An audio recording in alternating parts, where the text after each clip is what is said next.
Our Mother of Mercy Catholic Church is significant not only to Fort Worth in general, but to the black community specifically, since it provided a place of worship for black Catholics and also a school where black students could get a quality private education.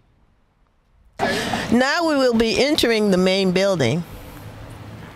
Now we're entering this historic building, which was built in 1929 by Father Dennis, who was a Josephite priest whose mission was to administer to African Americans. In 1955, the Sunshine Cumberland Presbyterian Church bought the church and parsonage. Now I'd like to introduce to you one of our elders, Elder Letha Roblo.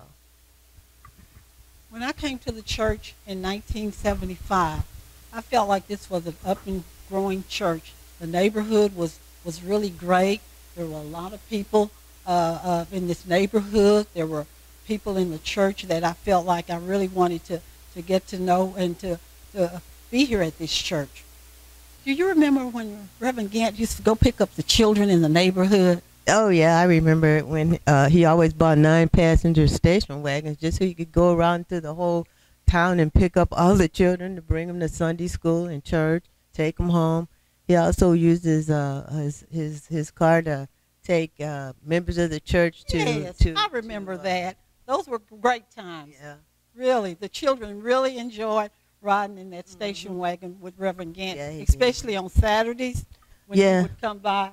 And, I remember my mother, you know, she always taught the Sunbeam group. She taught them how to sing, and they would sing in the church on Sundays, and they also would put together programs for Easter and Christmas. Yes, and it was I always remember nice. that. Right up here, we have all these children lined up, ready to sing.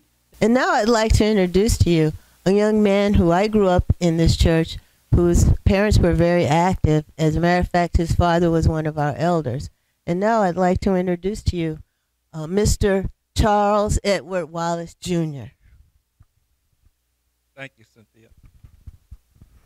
As you know, in 1914 is when Sunshine got started.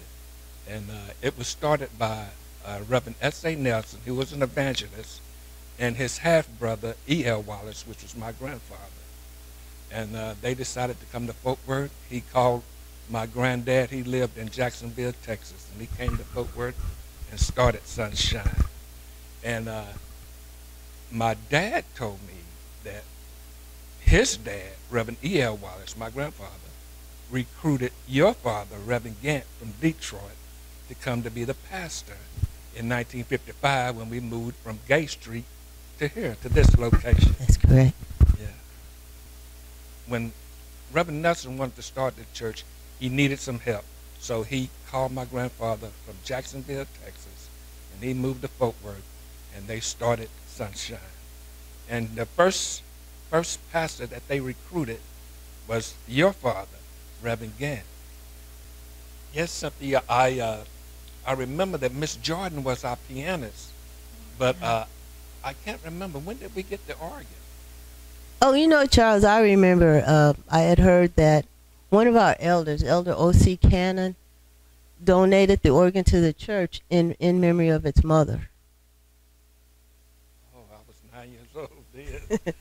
No wonder I don't remember. Oh, yeah, I remember in 1966, I think I graduated from high school, and that was during when the riots were getting started in other cities. And Fort Worth had a program called the Community Action Program, and they got a lot of the young people involved in cleaning off lots. We blocked off streets for street dances and different things like that. And I think that was one of the reasons why Fort Worth didn't have riots. Yeah, I think Fort Worth was one of the major cities in America during that time that didn't have any unrest during the civil rights.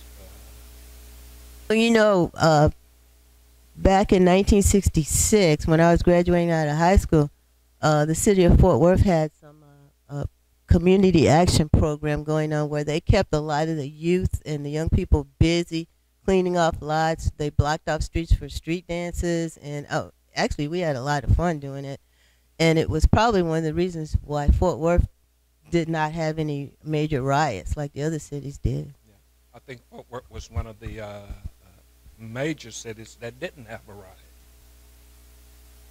Thank you, Charles. It's very interesting talking to you.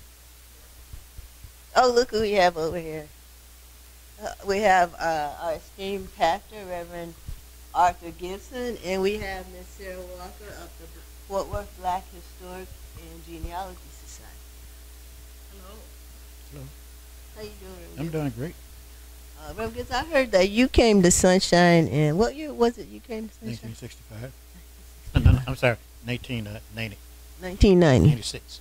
Oh, 1996. Okay. The question I would ask him is, what did you expect before having been invited to become pastor of this church?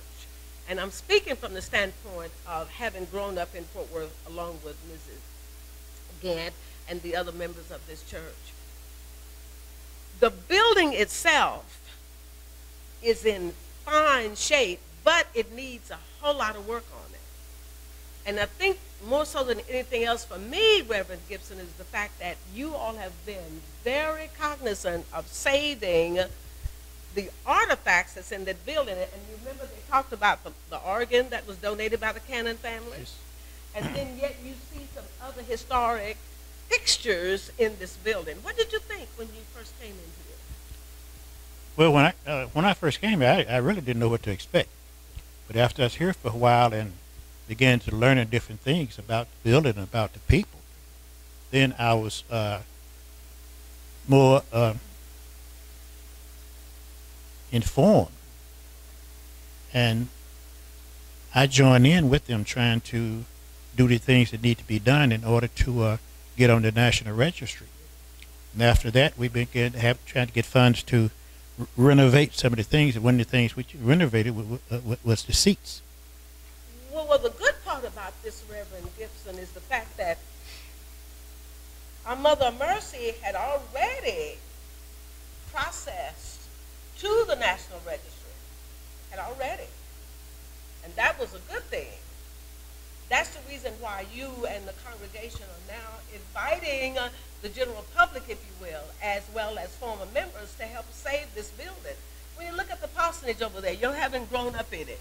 Oh, You haven't grown up in the parsonage over there. Absolutely. And yet we see it needs so much help. Yes, it does. How do you think we ought to go about doing that, Reverend? Well, the only way I see that we're going to be able to do it is we are able to receive funding, Okay. which we are in the process now of trying to do Okay. in order to save this church. This church is over 100 years old, Yes. and I think it's worth being saved because of what it can mean for this community and what we can do for this community. We want to thank you, Reverend Gibson and Mrs. Gant, for your perseverance, for your love for this facility, for all of the care that you've given it down through the years, that you have been a stalemate in this historic neighborhood. You are located on the corner of Verbena to the north, on Rosedale to the south, and the main Evans Avenue. Absolutely. I could go into more detail about that, but I won't say anything else except for the fact that we encourage you to persevere. The general public needs to be aware that this facility has been here since 1929, and we cannot afford to let it fall down anymore. So we ask you to help us, help them save this structure. When you come into this building, you feel the love of the congregation, and most of all, you feel the presence of God in this facility. Thank you so much for joining us, and if you want to send us money, do that. We encourage your prayers. We encourage you to talk to your elected officials. We need to save this facility that's named the what? Sunshine Covenant Presbyterian Church in America. Say that again. the Sunshine Cumberland Presbyterian Church in America. All right. Thank you for watching.